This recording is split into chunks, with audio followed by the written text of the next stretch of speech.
Shalom, shalom, and welcome to this evening's study.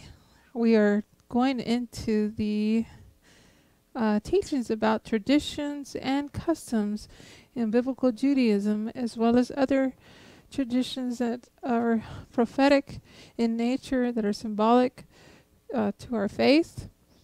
And so we invite you to join us with one heart, one mind, in the same spirit that Yahweh our Father has given us, so that we will have prepared our hearts and minds to receive what He has to share with us today. And so we're going to get started here shortly, and just know that I believe the chat room is deactivated for the moment. So if you have any questions, you can always submit to asktherabbi@tzine.org, and we'll welcome your questions there. All right. Thank you for joining us. We're going to get started here shortly. Please stand by.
I'm rolling?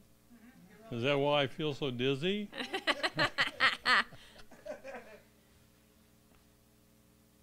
We're going to take a look at some Jewish literature. This is, if you want to get a really excellent book on it, you can buy the book Jewish Literacy by Rabbi Joseph Telushkin. And he has an excellent book on Jewish literacy. Almost everything we do that has a tradition connected to it can be found in one of our books. And so it's just a matter of knowing where to look. Today I'm going to open up from the Mishnah,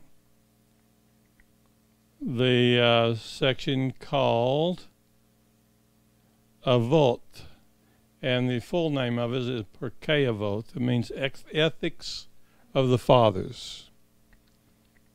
And I wanted to look up the life cycles of a human being is spelled out in that Mishnah. Before we begin, we'll have a word of prayer. Avinu Shebashamayim, our Father who is in the heavens. We are here tonight to study your word and your people and our traditions and culture, and try to find out how much of this we should be keeping and how much of it we should avoid. And on the ones that you don't tell us what to avoid, we'll seek your face about it. So we ask you to be with us tonight as we study. Help us to see where the pitfalls are and avoid the pitfalls. We ask you to really teach us by your word. You are the master teacher, and we want to follow you above and beyond any of the rabbis, because you are the master teacher. And Yeshua told us there is no teacher besides you, and so we're going to count on you for your help in understanding all these things and try to think about what it is that you would have us to do. Everybody say this: Lord, I'm hungry. Lord, I'm hungry. I ask you to teach me to your word. Ask you to teach me to your word. I ask you to show us the sources of Jewish customs and traditions. I ask you to show us the Jewish customs and traditions. And help us to get the ones that are important so we will keep them. And help us to get the ones that are important so we will keep them. And I know that by your Spirit you can influence us. And I know by your Spirit you can influence us. And show us what you would have us do. And show us what you would have us do. So I pray for your help in this study. So I pray for your help in this study. So that we'll be able to go forward with confidence. So that we will be able to go forward with confidence. In the name of Messiah Yeshua. In the name of Messiah Yeshua. I'm hungry, Lord. I'm hungry, Lord. Feed me. Feed me. With living food from heaven. Living food from heaven. And give me living water. Give me living water. So I'll never thirst again. So I'll never thirst again. And have plenty for those around me. And have plenty for those around me. In the name of Messiah Yeshua. In the name of Messiah Yeshua. Amen. Amen. Baruch Hashem. Baruch Hashem.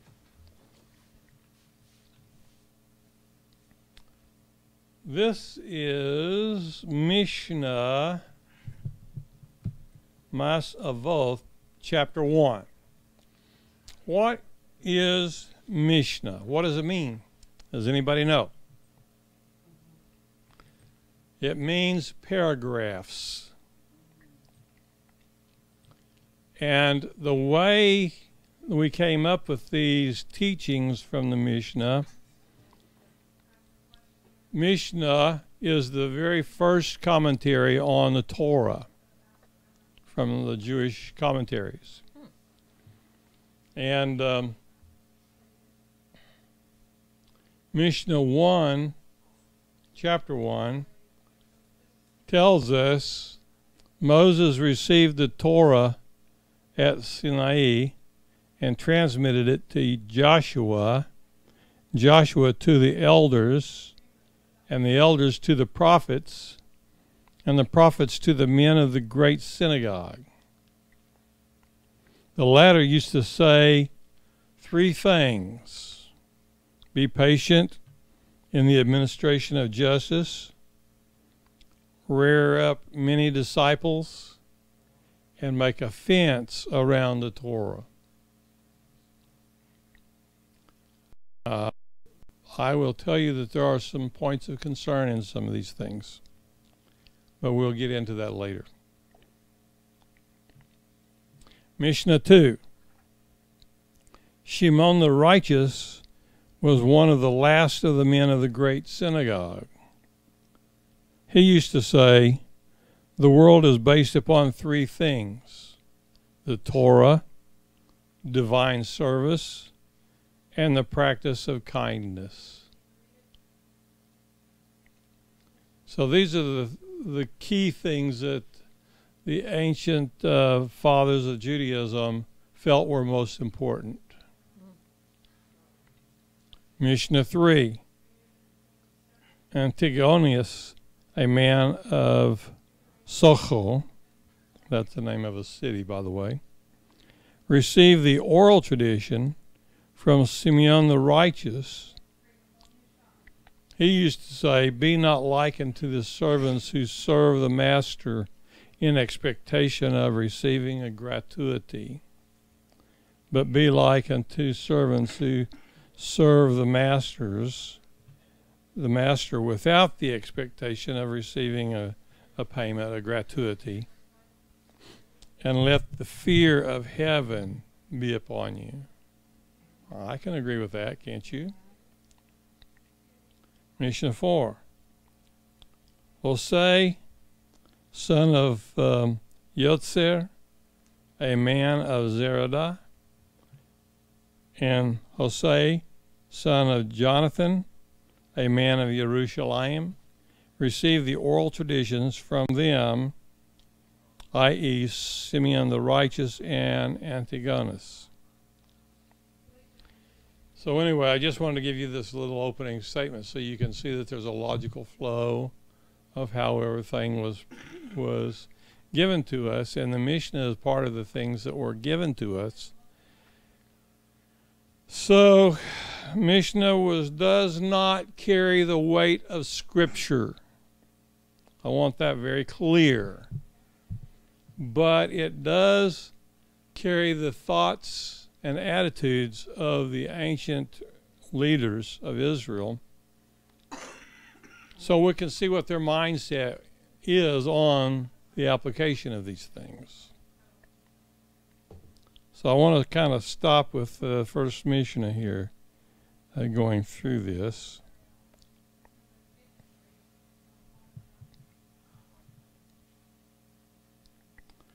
One more thing I'd like to point out for you.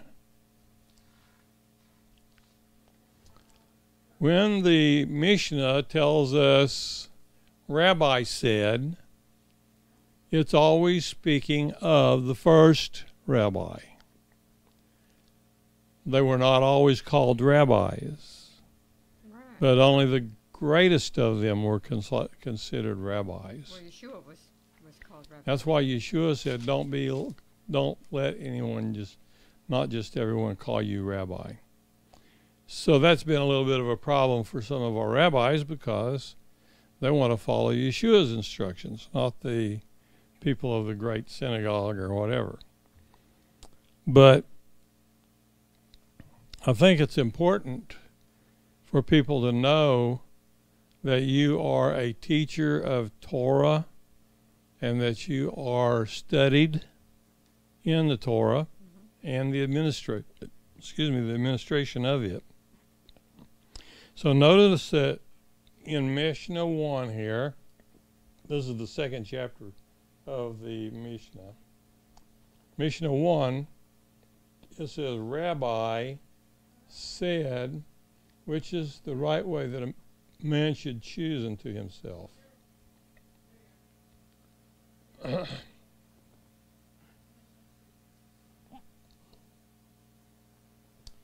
So there is a note here, note 1.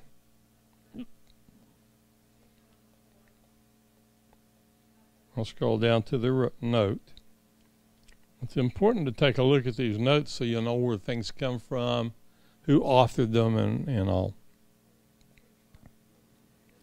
Rabbi Judah the Nasi, and Nasi means prince, the patriarch,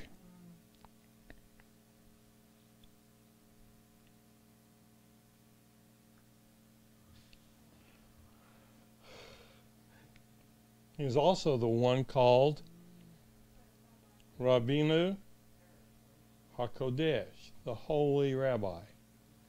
He's the one who started collecting all the sayings in the Mishnah. This was first done in Jerusalem at the yeshiva, which is the Jewish school of Bible study that was located at Jerusalem, and it was done in the 1st century. So that this is a very recent commentary on the Torah. Rabbi Judah is understood to be the first of the rabbis, and so when it says the name, the title, Rabbi said, this is who it's talking about, Rabbi Judah Hanasi, or the holy rabbi.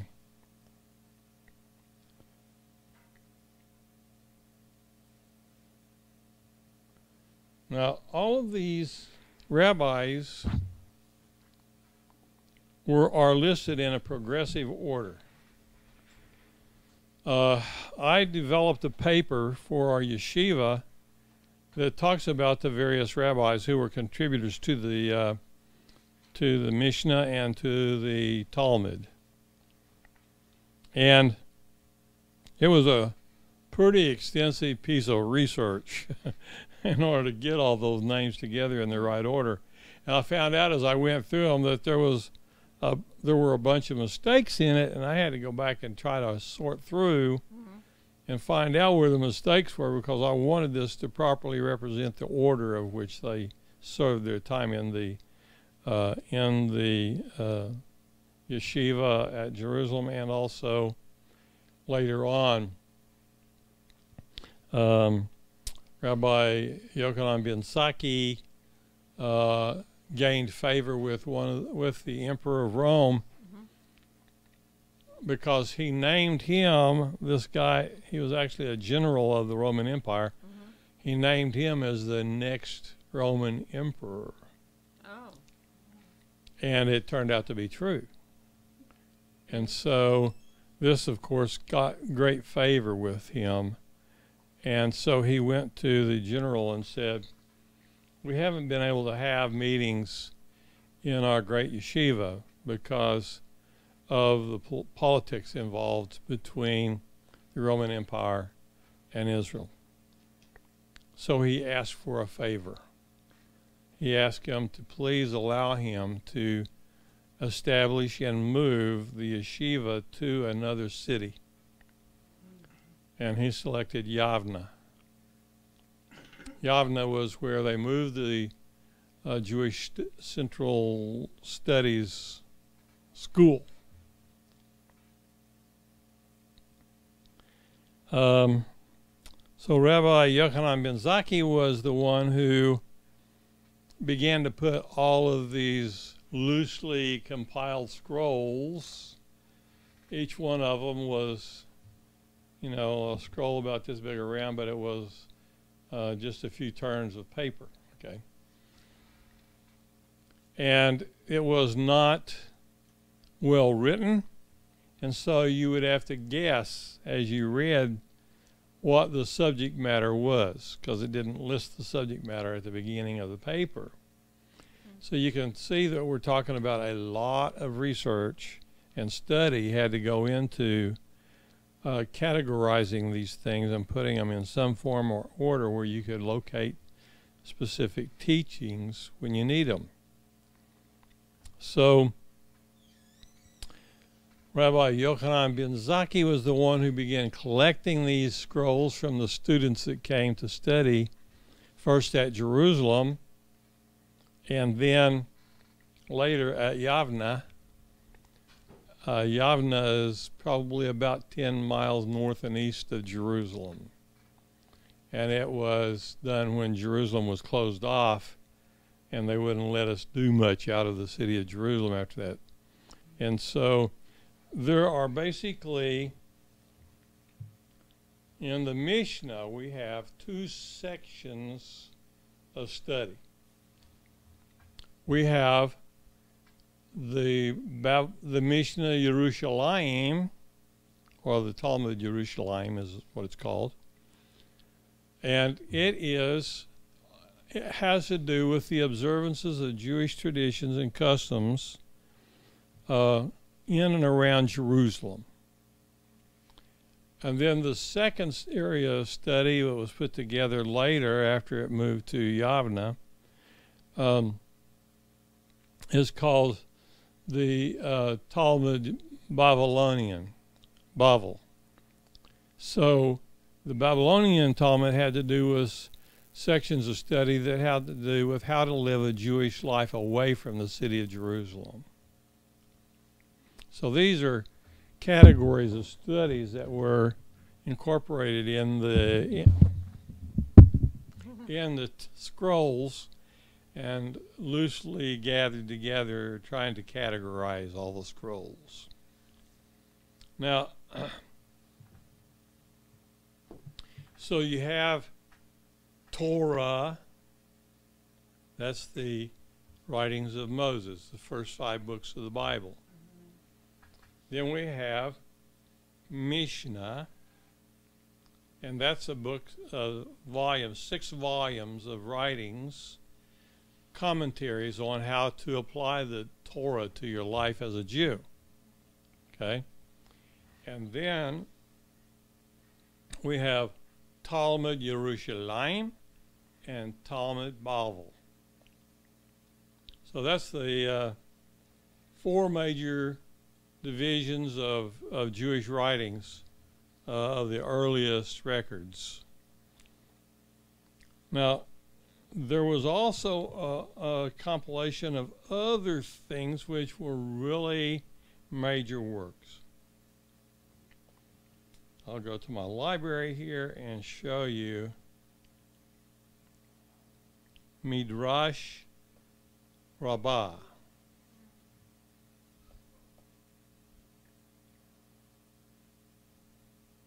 Let me just get over here and do it right.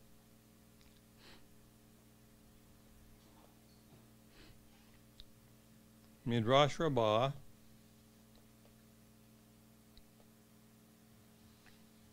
It's got the 5 divisions of books from the Talmud. Plus, it's got the book of Esther, the Song of Solomon, Ruth, Lamentations, and Ecclesiastes. And these are the sections of Scripture which the rabbis commented heavily into them. I'm going to give you an example of how this works.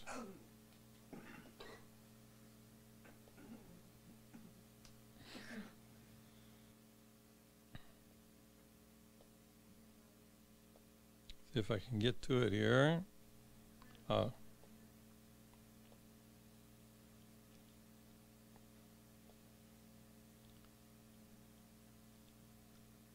Mishnah Rabbah, Genesis.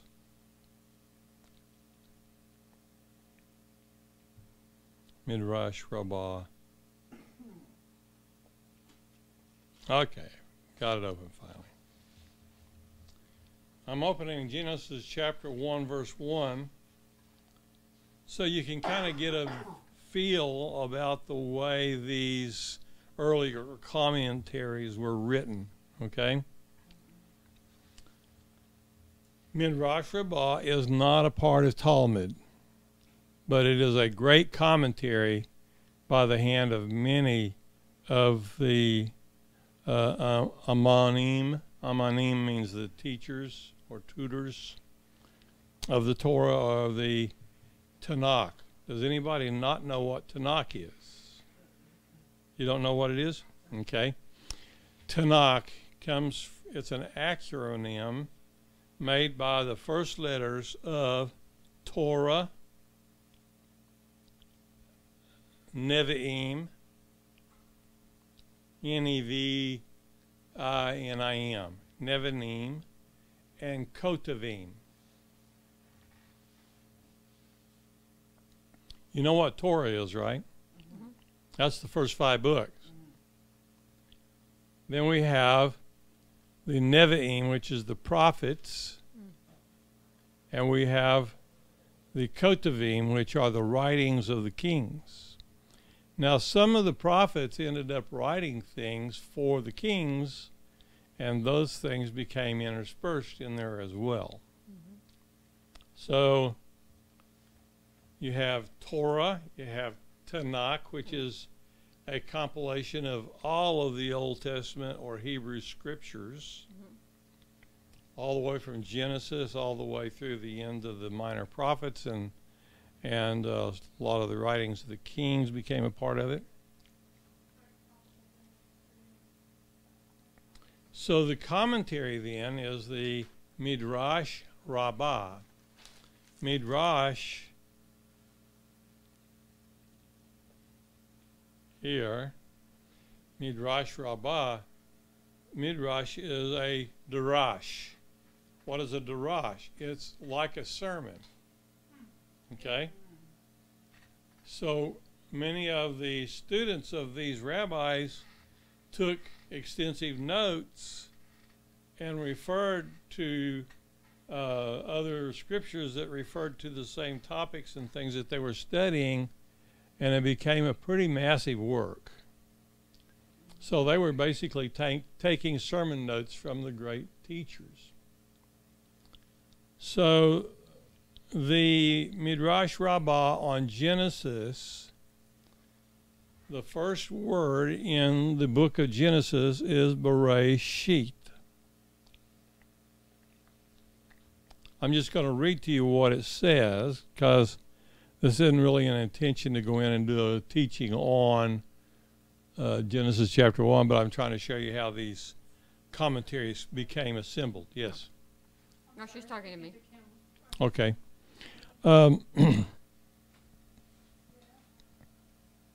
Rabbi Oshaya commenced his exposition thusly. Then I was by him as a nursing Aman, a nursling child, or a being expounded to, or a tutor. It says Aman means tutor. Okay, so, and this back up here. Where did my pointer go? There it is. Okay.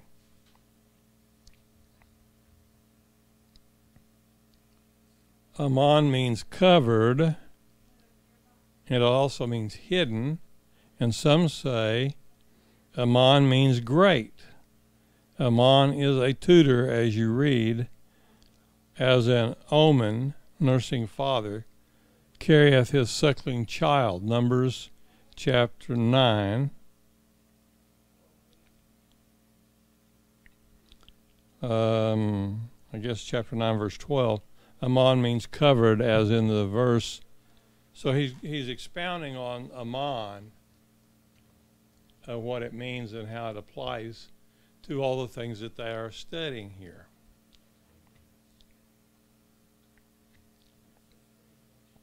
Aman means covered, as in the verse Ha-emunim, they that were. I'm trying to read this. I wish I could get this a little bigger. Oh, I can.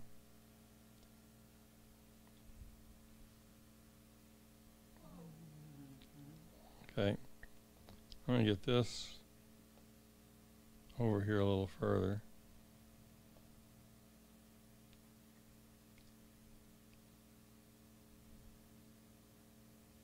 There we go.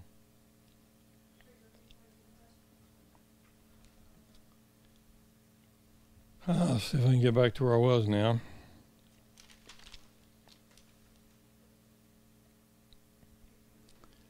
Aman is a tutor, as you can read, as an omen or a nursing father, carrieth the suckling child. Numbers chapter 11, verse 12.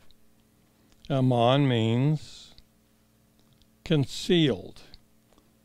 Hadassah, Esther chapter 2, verse 7. Aman means great, as in the verse, are you better than no Aman? Nahum 3:8, which is rendered, art thou better than Alexander the Great? So they're gathering these thoughts about certain words here that they are going to be a little later expounding upon in their sermon. Are you following me? But for a neophyte student of Jewish literature and everything, this can be quite troubling because you don't have enough of a sense about it to be able to put it all together the way it was intended. Okay, so you have to be quite a scholar to be able to even follow these things.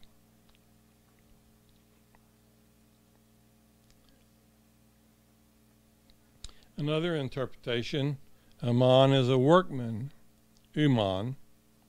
The Torah declares, I was working, the working tool of the Holy One, blessed he be he, in human practice. When a mortal king builds a palace, he builds it not with his own skill, but with the skill of an architect. The architect, moreover, does not build it out of his head, but employs plans and diagrams to know how to arrange the chambers and the wicket doors. Thus God consulted the Torah, that was his document that he designed the universe and everything that's in it with. Thus God consulted the Torah and created the world, while the Torah declares, in the beginning God created. Beginning referring to the Torah, as in the verse, the Lord made me as the beginning of his way. Proverbs 8:22. So anyway, this is kind of interesting if you get into studying some of this kind of material from Jewish traditions.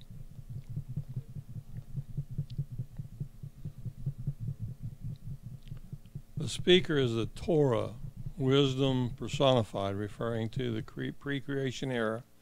Torah was with God as with a tutor, and referred as it were by Almighty. This is similar to EV, whoever that is. It was also covered up and hidden.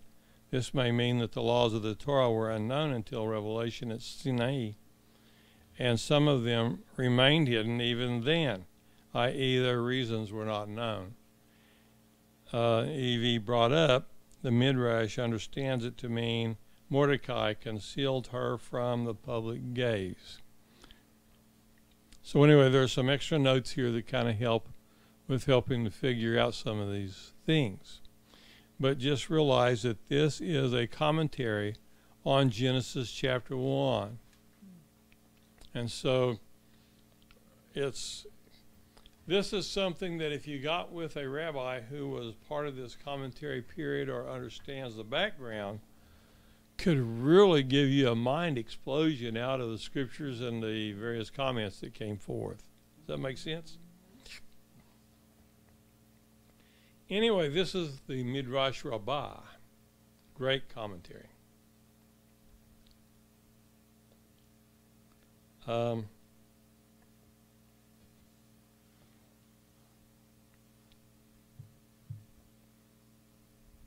Okay. I just want to show you the library. We have the Torah, the Midrash, which is the commentary we were just now looking at. And then there's a reference library for the Midrash. Then we have Zohar. Zohar is a part of the books called the Mysteries, Jewish mysticism. I think that some of the Zohar writings have value in them, but are such a mixed bag I cannot recommend them for beginner studies. Okay.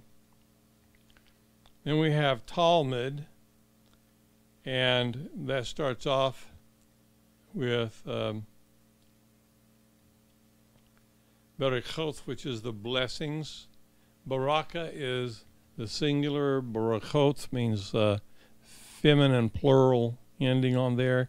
So this is the blessings of God and how you pronounce them and how you partake in them. We have the Seder Moed, which is the appointed times, the Moedim, and what's done on those from ancient days. And then we have Seder Mashim, Seder Nezikin, Seder Kodashim, and okay, Seder means book of. Okay, it's an assemblage of concepts. And then we have the manuscripts of Nida, which are the appointments and times. Huh? Her mother's last name is Barakas? Baraka means a blessing. It's feminine. Mm-hmm. Okay. So then we have there's the Talmud, and we have the Mishnah, which is the first commentaries on the Torah. And then we also have some references.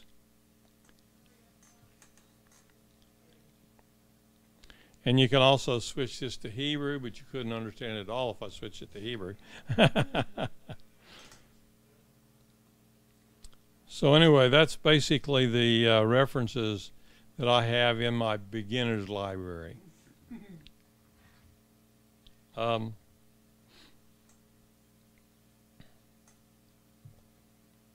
Okay. I have other books that are not listed here, such as the rabbi's procedural orders for various ceremonies and things. Okay. It tells you all the laws involved and why you have to do it this way and what you do and so on.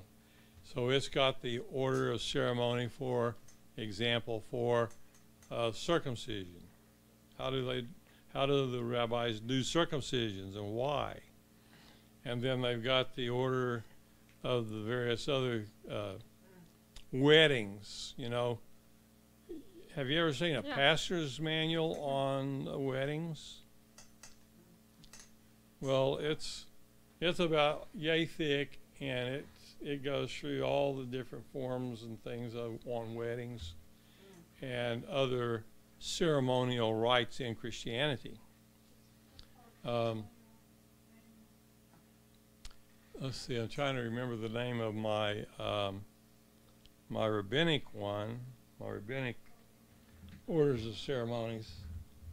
Let me just see if I can see it up on my shelf real quick. I'll be right back. Mm-hmm.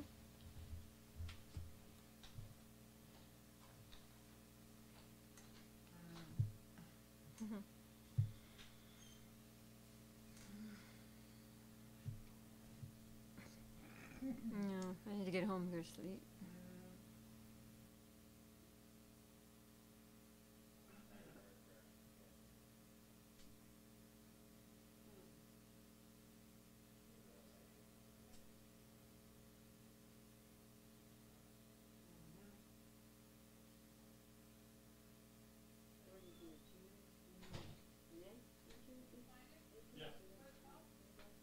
Oh, where do they meet? Yeah, they have synagogues. They have places.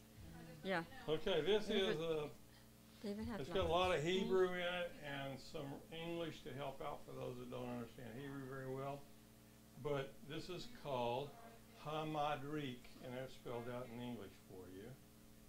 Can you get this on the camera? Zoom Yep. in on it. I think so.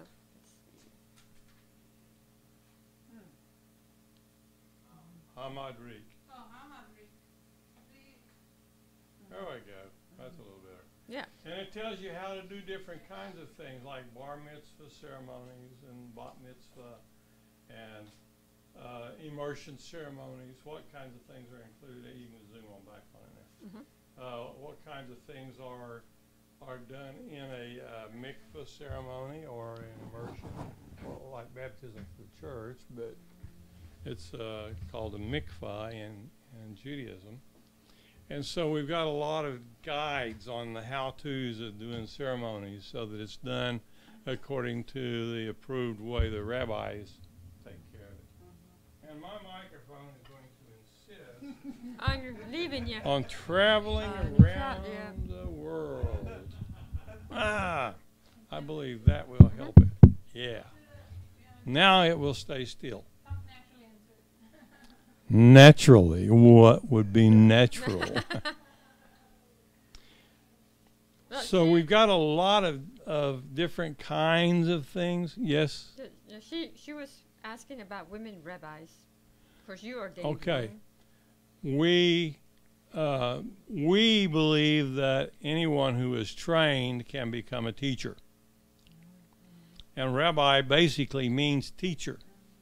So if you've been trained in certain subjects, then you should be able to teach on those subjects, and in that sense, you would be a part of the rabbinical faculty. Okay? Rav Shalom felt the same way. He had a woman that he selected to come to Corinth, That's right. and I think her name was Devorah. No, it was another name, but I can't. Phoebe, that's Yeah, right. That's right. Her name was Phoebe. And if you use a concordance and research the word Phoebe, you'll find out that she was at the very least a deaconess, but probably an emissary like Paul. Mm-hmm. And he instructed them to treat her as they would treat him. Right. And how would they treat him? Well, they would ask him questions about Scripture that they might have a question come up on. and things of that nature. So yeah, women in biblical days were not forbidden. It was not unusual. In fact, we can show you a very great woman who was a leader of Israel. There have been several of them. Golda Meir was a more recent one, who was a leader of Israel. And we have Deborah, who was a general at a very minimum, but she was the one who was actually apparently, I want to emphasize that word, she was apparently a priest. Yeah, a priestess. A high priest. High priest. And Deborah and Judges. And that's because there wasn't another one available. That's right. And they all looked up to her because she was very... The general went to her to receive words from God Almighty. Yeah. She was a prophetess. And when he came to her, he asked her to go with him into battle, because she told him, said, you are supposed to go into this battle and you're going to beat them. And he says, I will do it under the condition that you go with me. So she went as the emissary of God with the general into this battle. And they won. Yep, and that's a beautiful story. And it was a woman who takes out the king. That that's a beautiful story in Judges. Yeah. So in biblical days, there wasn't the phobia about having women be leaders in the community. And even today, it's still not a phobia because of Golda Meir. You know, she was equivalent to the president of our country. You know, she really had a lot of responsibility. And boy, she was a good one too. She led Israel into battle against her foes. She was good. Wow. So, Jewish understanding of these things is a little different from the Gentile Christian mindset. Did this help? Okay. Now, the traditions and customs, most of them are based on Scripture. But there are some things. Oh, I got to tell you a couple more books that are divisions that you probably should become aware of. There's one called Shulchan Aruch. Shulchan, Shulchan, A-R-U-K-H, or C-H, Aruch. And that means literally the order of the table. But it is also an intermediate step between the Talmud and modern Israeli law. The Talmud was, okay, let's talk about the way Talmud was written and why. When they had subjects that need clarification, they would have a meeting of all of the elders, those who were trained and educated in Jewish ways, and they were typically called rabbis because that's what the earlier ones were named after Hillel the Great, Hillel the First. Upon the arrival of Gamaliel, he started taking all of his students, and because he wanted to make sure that they were not disseminating erroneous understanding of scriptures or procedures or things of that nature. So he gave his students the title rabbi, which means great one. And his intention was to bring the rabbis along on a progressive trail of respect from the people of Israel, which was more closely akin to what Yeshua told us not to be. In that day, rabbi literally means my teacher. My teacher. My teacher's better than your teacher. But let's see. Trying to think about what I can tell you. Okay, so Gamaliel was the one who first started calling his students who were trained rabbi. And they had certain apparel that they wore that you could look at a rabbi and tell that he was a trained rabbi. Typically, you know the Russian fur caps that are round, they go all the way around your hair, your head? Well, that was the kind of a cap that Gamaliel had his students start wearing. Oh yeah, there are some in Israel, in Jerusalem. That's that right. Wear those. The Orthodox Hasidim wear those today in some circles. No, there are some. And I thought they only wore that during Yom Kippur. Well, it wasn't just during Yom Kippur. Oh, okay. But that particular amenity of their garments that they wear speaks clearly of a trained rabbi. Wow. Okay?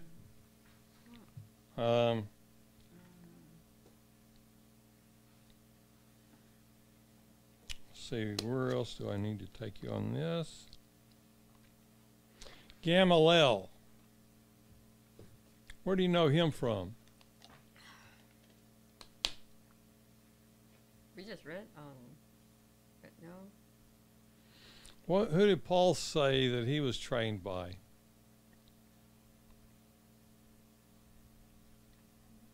I thought it was Peter. Gamaliel. His rabbi was Gamaliel. Paul? Paul, yeah, Rav Shaul. His rabbi was Gamaliel. Which Gamaliel? There were a couple of them. Yeah, probably got. So which one do you think it was? The first one or the second one? It would have to be the first one. Actually, no, it was the really? second It's the one. second. Oh. Who was the first Gamaliel? He was the grandson of Hillel, the great teacher of Israel. Okay? And his grandson was called Gamaliel, and that was the teacher of Rav Shaul. Isn't this interesting? I mean, you read these things in the New Testament, but you don't know what they mean. And now you're learning what those things mean.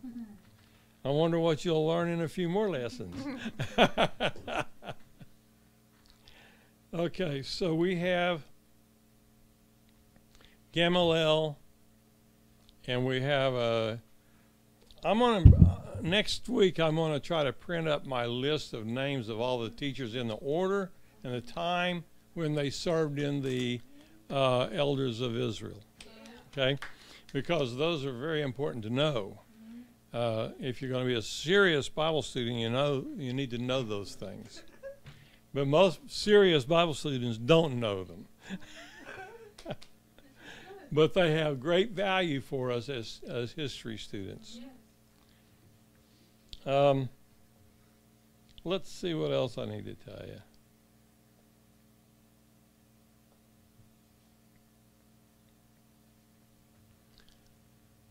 Okay.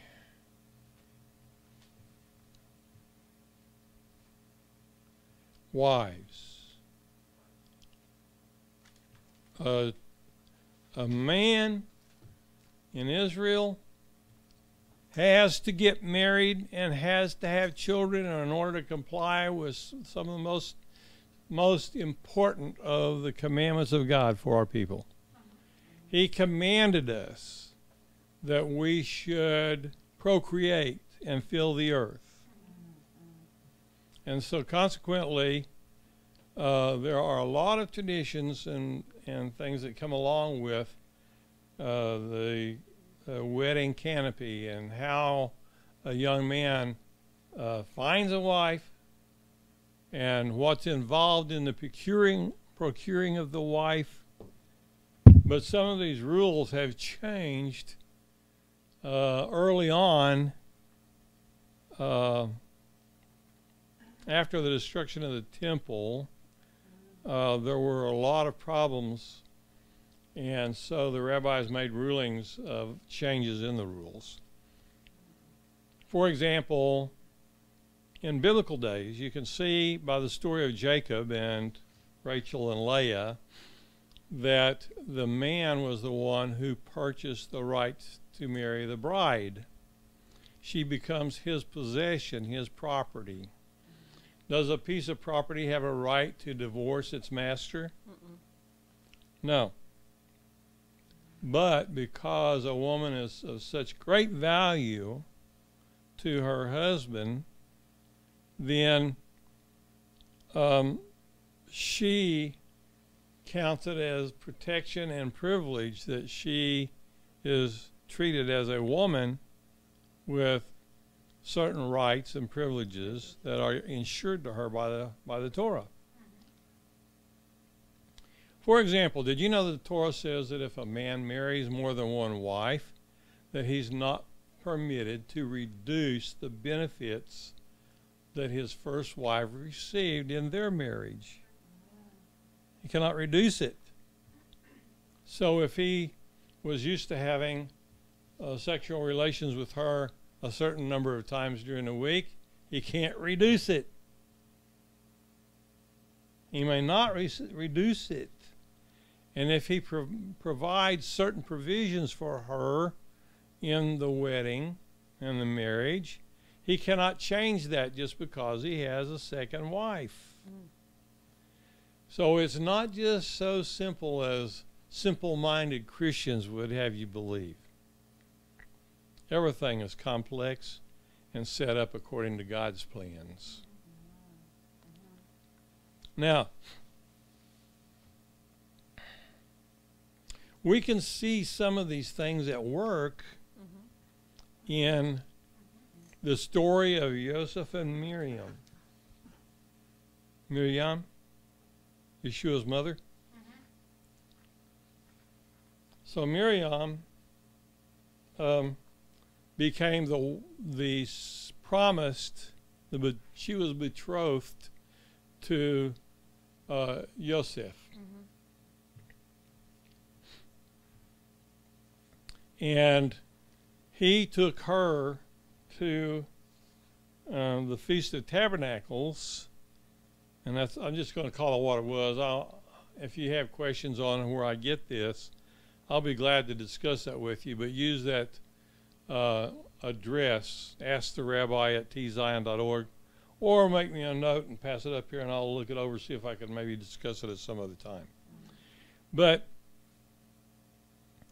Joseph was betrothed to Mary, and of course the angel came to her and gave her the glad tidings of great joy. You're pregnant. What does the Torah say should be done to the woman who is found to be pregnant when she's supposed to be a virgin? But actually, well, there has to be the man too. There has to be. It says she's to be made a public example. What is that? Stoning to death. Okay? But it says that Joseph took an option of not making her a public example. Remember that? Yes. That he decided not to make her a public example, but to put her away privately. Because he believed the report that she was pregnant and therefore had broken her contract with him. The contract says, I'm marrying a virgin and I'm going to expect the virgin. If she's discovered to not be a virgin, then she can pay the price for not being a virgin. All right? And the price of the bride was paid to the father even in that day. So anyway, so he took her with him when he found out that she was pregnant, and the angel came to him and said, "Don't be concerned, because she is pregnant by the Holy Spirit of God, and so you are to fulfill your contract with her." And so he took her with him to Bethlehem. Beit means house, and Lechem means bread, house of bread. And Yeshua was said to be bread from heaven. Where did he come down from, and where did he come to? He came down from heaven, and he came to the house of bread. He was the bread of life. So all of these things are really of huge importance. And because Christians aren't trained in these things, they don't have the capacity to explain it to a Jewish soul. Oh, This right, is because this is sad news. because most of the Jews still don't want to accept Yeshua Mashiach as the Right. true Messiah. And additionally, in this day and age, the man does not pay a dowry, but the woman pays the dowry to the man. Why is that? Because the man is marrying this bride, and she is going to receive the benefit of the wealth of the man's family, and so she has to pay a contractual price in order to become his wife. So this is the way Rabbinic Judaism has basically turned Turned it around. the situation with the dowry. I wonder if that's accepted by God. Mm-hmm. Well, it's already 2 minutes till 8. Have you been blessed already a little bit? Yeah. Well, do we have any questions that I can try to approach in the closing out of this? What? Oh, that since they changed it, wouldn't that be against God's law? Not necessarily. Okay. It just is a declaration of a change in the tradition. The Well, tradition of how it's handled. I don't know how I feel about it. yeah, because it's. It doesn't matter how I feel about it, because they've done it the way they want it done, and it's not a privilege for someone outside the community to come in and change those things. Okay? So, unless I become accepted by the people as a prophet of God, they're not going to accept what I got to say about it anyway. It doesn't matter. So that's where we leave it. Mohammed. Remember Mohammed? Mohammed. You say tomato, I say tomato.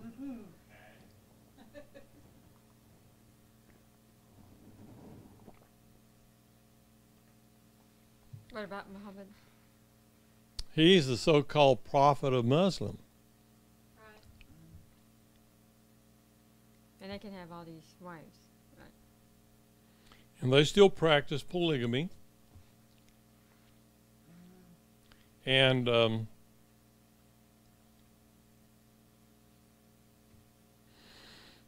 anyway, Muhammad, he went to Israel and claimed to be a prophet.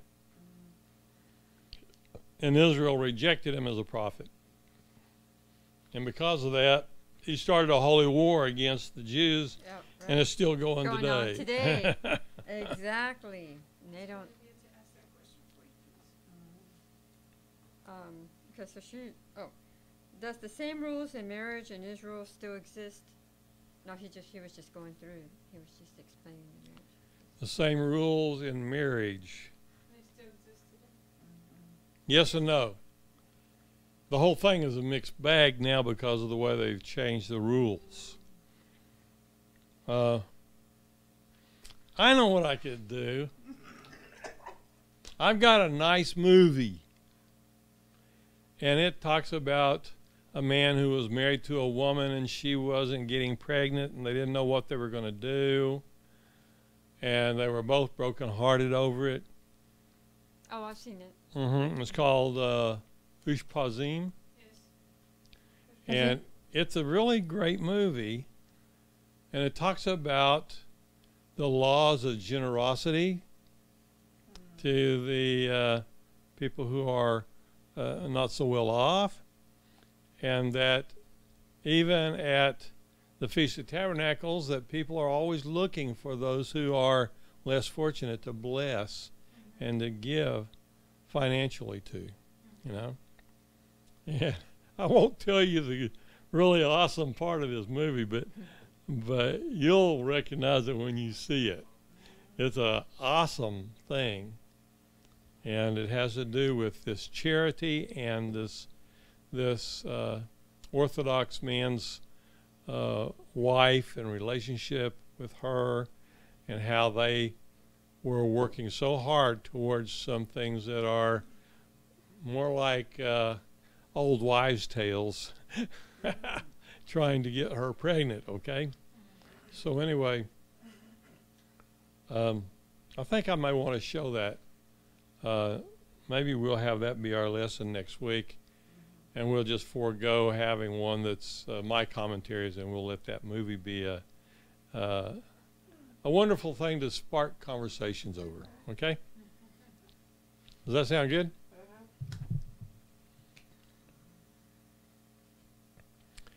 Well, let's call that good for tonight, unless somebody else has a comment or question.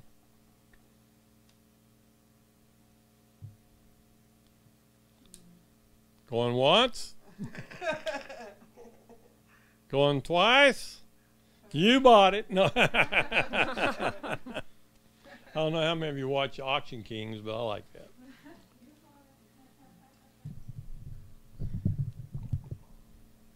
I'd like to encourage everybody. Bring some friends along with you to this study. And if you want to send me some questions, I would love to get questions from you. So far, I've had maybe about 3 questions came up on Ask the Rabbi, and that's about it. So if you want to get your questions in, this is a good time to do it. So just go to send an email to Ask the Rabbi, all one word, at tzION.org, and it'll come to my attention, and I will try to address your questions as soon as I get them. And don't forget, or do remember, I should say, on this coming Shabbat morning, Sabbath morning, Saturday, at 10 a.m. we'll have my Bible discussion class, Bible teaching class, and then at 11 a.m. we'll have our morning service. I hope to see you either there or here or in the air or somewhere. So, toodaloo toots and all you guys. Hallelujah. And then remember, we have a weekly Torah reading for this week. It's called Ekev, and that begins in Deuteronomy chapter 7. And if you'd like to contribute towards the works of the ministry that we do here, you can go to our website at tzine.org, click on Contribute Here, and you can make a secure payment through our PayPal. Thank you for joining us, and we'll see you later. Shalom, shalom.